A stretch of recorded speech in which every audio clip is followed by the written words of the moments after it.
Bienvenue au journal du leadership. Je suis Jean-Claude Angbalou, consultant en ressources humaines, coach et conférencier. Aujourd'hui, nous allons parler de l'investissement et de la main-d'œuvre. En résumé, pour attirer les investisseurs, il faut d'abord qu'il y ait une préparation en amont, il faut qu'il y ait des structures qui soient bien établies, il faut qu'il y ait vraiment de la main-d'œuvre qualifiée. Il faut qu'il y ait des centres de formation pour permettre afin que les gens qui vont venir investir puissent trouver des gens pour travailler dans leur secteur. Ensuite, il faut qu'il y ait une certaine coordination au niveau du leadership.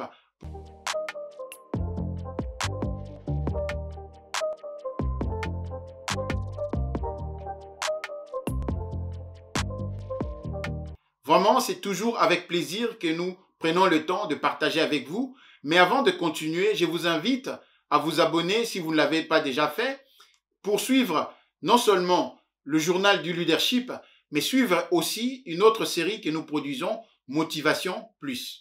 Nous avons pris un exemple, l'Irlande et son évolution et son développement économique qui est parti d'un pays le plus pauvre de l'Europe et qui est devenu le deuxième pays le plus riche de l'Europe. Comment est-ce que le gouvernement a procédé pour hisser le pays au niveau le plus élevé? C'est avec une politique, c'est avec aussi un leadership responsable et visionnaire. Et le cas que nous avons pris aujourd'hui, c'est attirer des investisseurs et aussi préparer une main-d'œuvre adéquate afin qu'une fois que les investisseurs vont venir, qu'ils trouvent un cadre idéal pour tout de suite commencer leurs activités. Un exemple type, c'est l'Irlande. L'Irlande où moi-même j'ai vécu et j'ai vu comment ce pays est parti d'une situation très difficile, mais avec l'arrivée d'un bon leadership au sommet, le pays s'est développé et cette croissance fulgurante a fait que vers les années 2007, l'Irlande était comptée parmi les pays les plus riches d'Europe ou le deuxième pays le plus riche d'Europe après le Luxembourg. Alors la question est de savoir comment le leadership qui était en Irlande a fait pour attirer les investisseurs et quelles ont été les mesures prises pour permettre qu'une fois que les investisseurs allaient venir dans leur pays, qu'ils puissent trouver un cadre idéal pour exercer leurs activités. C'est ce que nous allons voir. Vers la fin des années 90 et les débuts de l'année 2000, l'Irlande a connu vraiment des investissements massifs et généralement d'origine américaine, puisque nous savons que l'Irlande est un pays qui a connu l'émigration et la plupart des Irlandais qui avaient quitté le pays sont allés aux États-Unis, au Canada, en Angleterre, en Australie et dans d'autres pays. Donc nous voyons là une très forte communauté irlandaise dans la diaspora et surtout aux États-Unis. Nous avons au moins 2 présidents américains qui sont d'origine irlandaise, Bill Clinton et Barack Obama du côté de sa maman. C'était vraiment une opportunité pour que les Irlandais qui étaient à l'étranger puissent revenir dans leur pays et aussi inciter les investisseurs à venir massivement pour investir dans leur pays. Aujourd'hui, on parle de la ville de Dublin en Irlande comme étant la Silicon Valley de l'Europe. C'est là où tous les investisseurs, ceux qui évoluent dans le domaine de la haute technologie, se trouvent, entre autres de grands groupes comme Microsoft, Facebook, YouTube, Google, SAP, LinkedIn, PayPal, eBay, Amazon, Apple sont tous installés en Irlande. Donc pour le gouvernement irlandais, le challenge était très important. Quand le gouvernement irlandais a commencé à attirer les investisseurs, ils ont mis en avant d'abord le fait qu'ils ont une très grande tradition académique. C'est-à-dire que la main-d'œuvre qualifiée était disponible. Le nombre des étudiants qui sortaient des universités irlandaises était vraiment en mesure d'occuper la plupart des postes qui étaient proposés par le multinational. Ce qui fait que pour la plupart des entreprises qui venaient s'installer en Irlande, la main-d'œuvre qualifiée qui sortait des universités était prête à travailler. Quels ont été les acteurs majeurs dans cette réussite? Il y a d'abord l'État, le gouvernement irlandais, et aussi des prestataires de services. Plus il y avait des demandes des entreprises qui venaient s'installer ici en masse par rapport à la main-d'œuvre, le gouvernement a libéralisé les secteurs de formation et d'apprentissage. Pour ce qui est de la formation professionnelle, et de l'apprentissage, le gouvernement irlandais a agi en 2 étapes. D'abord, la première étape, l'État s'occupe de tout ce qui est demande. La demande qui vient des investisseurs, des entreprises, des salariés, des chômeurs qui demandent des formations professionnelles ou même des jeunes qui ont abandonné peut-être les études avant, qui se trouvent au chômage et qui veulent avoir la possibilité de se trouver un emploi. Et avec toutes ces demandes, le gouvernement dirige maintenant toutes ces demandes vers les prestataires. Donc, les prestataires ont des centres, des bilans de compétences. Ils vont recevoir tous les demandeurs, tous ceux qui viennent pour chercher de l'emploi. Ils vont faire d'abord l'évaluation de leurs compétences actuelles pour voir à quel niveau se situe le besoin de chaque personne. Et par rapport à cela, ils vont définir et proposer des formations. Alors, ce qui est intéressant, c'est que toutes les formations qui étaient préparées ou proposées par les prestataires étaient d'abord en concertation avec les entreprises qui venaient s'établir en Irlande. C'est-à-dire que les prestataires vont essayer de savoir quels sont les besoins des entreprises, quels sont les secteurs dans lesquels il faut former le plus de gens et dans un temps record pour permettre que les entreprises qui viennent s'établir en Irlande puissent trouver une main-d'œuvre qualifiée au moment de leur implantation. Ce qui est intéressant, c'est que la plupart des formations qui étaient données, c'était des formations accélérées. C'est-à-dire, pour former un électricien, au lieu de suivre un cycle normal qui pouvait prendre 2 ans, 3 ans, 4 ans, a été comprimé par exemple à 6 mois ou 9 mois. Une formation par exemple des réceptionnistes qui pouvait prendre 1 an est comprimée à 3 mois. L'organe du gouvernement qui s'occupe de tout ce qui est certification et contrôle doit vérifier que les formations qui sont proposées sont conformes aux standards d'abord national et aux standards européens et internationaux. Ceci a facilité vraiment la tâche du gouvernement. Au lieu que le gouvernement puisse s'occuper de tout ce qui était d'abord investir pour les centres de formation, ensuite trouver des encadrants et des gens qui vont s'occuper de la formation, le gouvernement s'occupe tout simplement de vérifier la vérification, la certification, la standardisation et le reste est facilité par des prestataires. Donc ce qui a fait vraiment qu'à un moment donné, les Irlandais qui étaient qualifiés, qui avaient des possibilités, ils ont créé des centres de formation et ces centres de formation étaient en capacité de recevoir toutes les demandes de gens qui venaient dans n'importe quel coin du pays pour être formés afin de trouver une possibilité de travailler dans ce multinational. Il faut souligner que la plupart des entreprises qui sont installées en Irlande évoluent dans le domaine de la haute technologie, de la technologie de l'information et dans le domaine de la pharmacie et de tout ce qui est biomédical. Pourquoi est-ce qu'il est important d'avoir des centres de formation et d'apprentissage? C'est pour permettre en fait aux pays qui sont en voie de développement, qui voient des investisseurs venir dans leur pays, trouver la possibilité de former des gens en un temps record et aussi la possibilité de permettre à ceux qui ont déjà eu une formation professionnelle mais qui n'ont jamais travaillé ou pour ceux qui ont été au chômage pendant très longtemps de pouvoir d'abord se remettre à jour et de s'actualiser. J'aimerais ici souligner que avec la masse de gens qui travaillent déjà, qui ont fait 5 ans, 10 ans, 20 ans en faisant le même métier, avec l'évolution de la science et de la technologie, la plupart de ces gens-là, ils ont fait la même chose pendant très longtemps et très vite, une fois qu'ils se retrouvent au chômage, ces personnes n'ont pas la possibilité de trouver un emploi rapidement. Tout simplement, puisque la masse de connaissances qu'ils ont, pour la plupart, est devenue obsolète. Alors, il est très important que, quand bien même que des gens travaillent, que ce soit dans l'administration publique ou dans le privé, qu'il y ait une politique d'une formation continue. C'est-à-dire que les travailleurs doivent s'actualiser régulièrement afin de leur permettre de continuer à être toujours compétitifs, puisque les organisations sont appelées à évoluer, à utiliser des nouvelles techniques et des technologies. Il faudrait que les gens qui viennent pour travailler dans ces organisations, les futurs employés, soient qualifiés et aptes à travailler tout de suite. Et la formation professionnelle continue permet aussi d'augmenter la performance de ceux qui travaillent déjà dans des organisations ou même dans l'administration publique. Pour des gens qui sont qualifiés ou qui s'actualisent régulièrement, quand il y a des nouvelles techniques ou des nouveaux logiciels qui viennent, ils sont aptes à travailler directement au lieu qu'ils retournent encore pour aller faire des formations.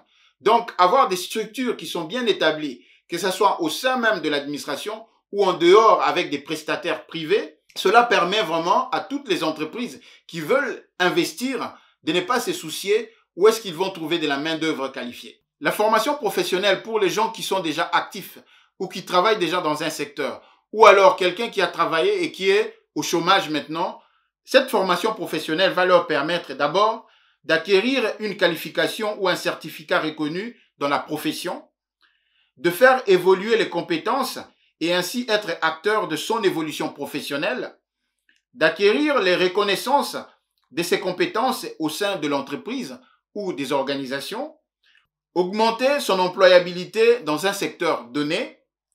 Pour ceux qui travaillent et qui sont déjà en poste, de garder leur poste puisqu'ils sont formés, aptes à travailler avec de nouvelles technologies, et aussi avoir un regain de motivation.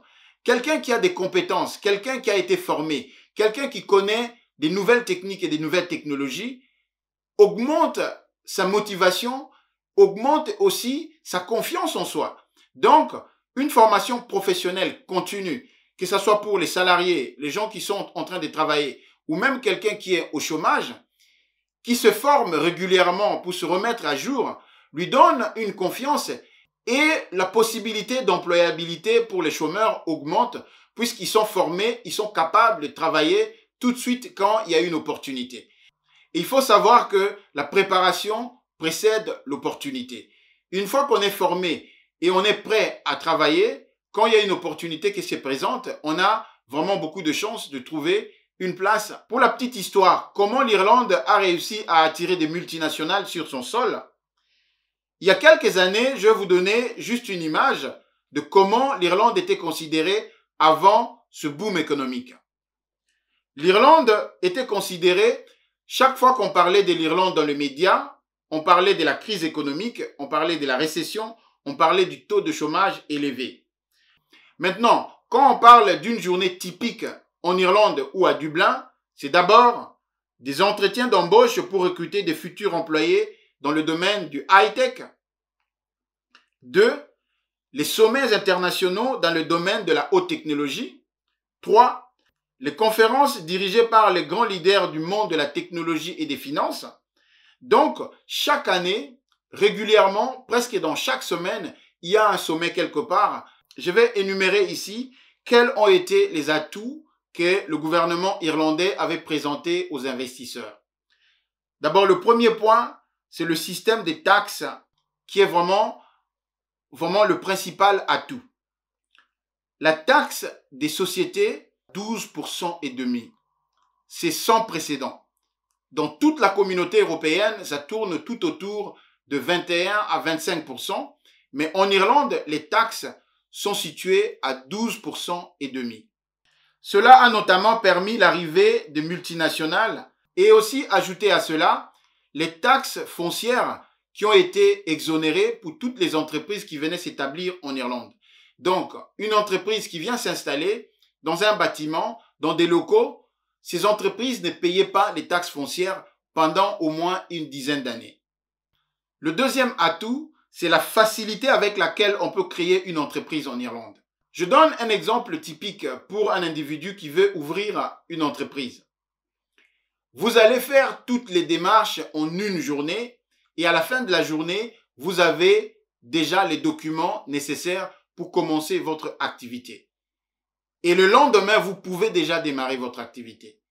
Donc, on voit comment, ici en Irlande, le gouvernement a tellement facilité les démarches pour la création d'entreprises. Le troisième point, c'est l'agence gouvernementale qui s'occupe de la certification des formations et d'apprentissage. Le gouvernement s'est déchargé de tout ce qui est formation professionnelle. Ils ont laissé aux prestataires privés et le gouvernement a créé des structures pour contrôler. Alors, cette structure en Irlande s'appelait FAS, l'agence gouvernementale chargée d'apprentissage et de formation professionnelle.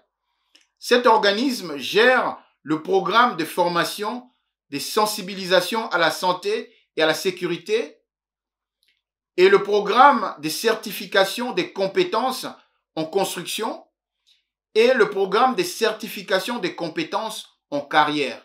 Une fois que vous avez terminé votre formation, qui sont données par des prestataires privés, les certificats sont donnés par l'agence gouvernementale qui, au préalable, vérifie la conformité et la standardisation de toutes les formations qui sont données dans des centres de formation. Ensuite, les certificats qui sont donnés à la fin de chaque formation. Donc, le gouvernement s'assure que les gens qui sont formés par des prestataires privés sont capables et tout à fait capables de pouvoir travailler tout de suite dans n'importe quel secteur où les investisseurs viennent pour ouvrir les entreprises. Le quatrième atout qu'ils avaient proposé, c'est leur agence de promotion des investissements. Le gouvernement avait créé une agence qui s'appelle IDA. C'est l'agence irlandaise chargée de la promotion des investissements étrangers.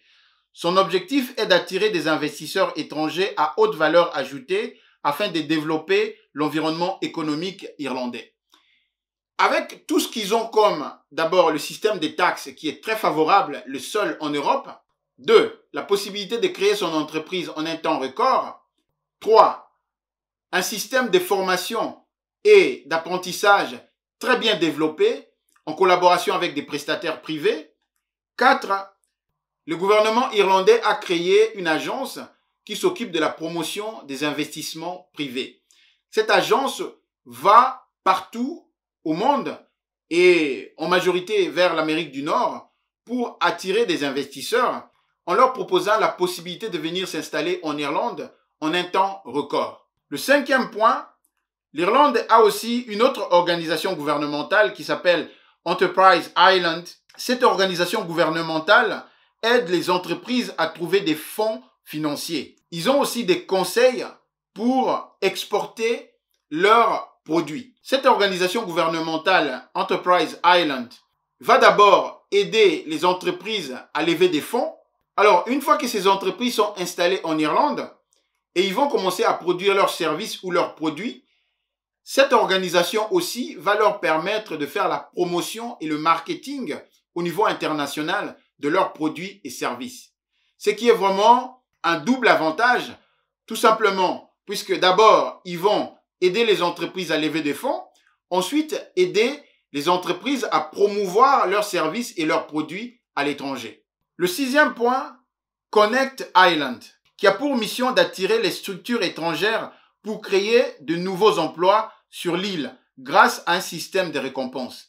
Avec cette agence Connect Ireland, le gouvernement irlandais a profité pour faire venir en Irlande ici des grands groupes qui s'occupent des recrutements internationaux comme ADECO, CPL. Ils se sont installés en Irlande ici avec le système de récompenses pour leur permettre d'attirer des personnes qui sont qualifiées pour qu'ils soient employés en Irlande. Non seulement les gouvernements a travaillé pour la formation professionnelle en interne, investir dans les universités pour avoir des personnes qualifiées, ils ont attiré aussi les recruteurs au niveau international qui sont établis en Irlande pour permettre que les gens qui viennent ici en Irlande puissent trouver facilement un emploi par rapport aux offres qui sont présentes. Un autre élément important qu'il faut souligner, qui attire aussi les investisseurs, c'est des business parks ou les parcs industriels. Donc, l'Irlande a investi avec l'aide des privés dans des centres ou des business parks où il y a des bâtiments, où il y a des locaux qui sont prêts à recevoir des investissements qui viennent de l'étranger. Donc, quand une entreprise vient ici en Irlande pour s'établir comme PayPal, eBay, Facebook, YouTube ou Google, ils n'ont pas à se poser beaucoup de questions par rapport à où ils vont installer leurs locaux. Leurs sièges vont trouver facilement des business parks qui sont construits tout autour des grandes villes ici en Irlande et même dans de petites villes irlandaises, on trouve des business parks. Ce qui permet à une entreprise qui vient s'installer ici automatiquement de trouver une place. Et il y a même des agences qui sont spécialisées pour trouver des bâtiments dans des business parks. Donc, c'est un système qui est bien rodé, qui est bien travaillé, de sorte que une entreprise qui vient ici s'installer en Irlande, en moins d'un mois, l'entreprise est opérationnelle puisqu'ils ont la connexion Internet, ils ont leur serveur avec un système de communication avec la fibre optique et l'Internet à haut débit. Vraiment, l'Irlande est devenue l'endroit idéal pour venir installer son entreprise en un temps record et être opérationnel. Un autre atout que l'Irlande présente aux investisseurs, c'est leur data center. En un temps record, l'Irlande a une réputation maintenant des grands centres où on trouve beaucoup de data centers. Et il y a tellement des ingénieurs et des personnes qualifiées. Quand une entreprise vient ici et qui veut investir dans les data centers, il y a des personnes très qualifiées. Je vais vous lire juste un petit commentaire ici. Grâce à leur grande technicité et leur faculté d'adaptation, les entreprises irlandaises dans la construction ont donc su faire du pays un endroit privilégié pour l'installation des data centers. La construction des centres de données impose de faire appel à des concepteurs et ingénieurs hautement spécialisés et qualifiés, en raison des contraintes spécifiques en termes d'alimentation, de sécurité matérielle et de refroidissement. Ce type de chantier obéit également à un calendrier très strict. Autant de problématiques parfaitement maîtrisées par les entreprises irlandaises qui ont développé toutes les compétences nécessaires pour mener à bien ces chantiers plus complexes. Donc, pour toute entreprise qui vient s'installer en Irlande, en termes de sécurité informatique, en termes de stockage des données, il y a des structures qui sont bien établies et en plus, l'Irlande a des spécialistes et surtout avec la protection des données personnelles, les data centers et la sécurité informatique est devenu vraiment quelque chose de très important. Alors, l'Irlande a investi massivement dans tout ce qui est data center, la sécurité informatique. Ce qui fait de l'Irlande un endroit idéal pour une entreprise qui veut vraiment être en sécurité en travaillant avec les données personnelles. Pour terminer notre journal du leadership, comme le thème de notre journal, c'est le leadership, nous revenons encore pour dire que le leadership est vraiment indispensable pour un développement économique. Pour une organisation, une entreprise, une structure ou même un gouvernement qui veut réussir son développement économique, il faut investir dans son leadership. Il est très important qu'il y ait un leadership à 360 degrés, c'est-à-dire que chaque personne, que ce soit au sommet de l'État ou à n'importe quel niveau, au niveau des structures jusqu'au niveau territorial, il faut qu'il y ait un leadership responsable et visionnaire. Mais il faut faire en sorte que chacun à son niveau développe aussi une certaine forme de leadership qui va permettre de répercuter cette vision au niveau local afin que les objectifs intermédiaires puissent permettre qu'ensemble, vous puissiez atteindre l'objectif qui est défini par les développements économiques. L'exemple d'Irlande nous a vraiment permis de voir qu'une combinaison de plusieurs éléments ont fait en sorte que, avec le gouvernement et les prestataires privés, et même les multinationales qui sont venues s'établir ici en Irlande, ont permis vraiment le développement économique de ce pays, qui est devenu le poumon de la haute technologie en Europe et la Silicon Valley de l'Europe après les États-Unis. En résumé, pour attirer les investisseurs, il faut d'abord qu'il y ait une préparation en amont, il faut qu'il y ait des structures qui soient bien établies, il faut qu'il y ait vraiment de la main-d'œuvre qualifiée, il faut qu'il y ait des centres de formation pour permettre afin que les gens qui vont venir investir puissent trouver des gens pour travailler dans leur secteur. Ensuite, il faut qu'il y ait une certaine coordination au niveau du leadership afin de permettre que vos objectifs soient atteints. À très bientôt.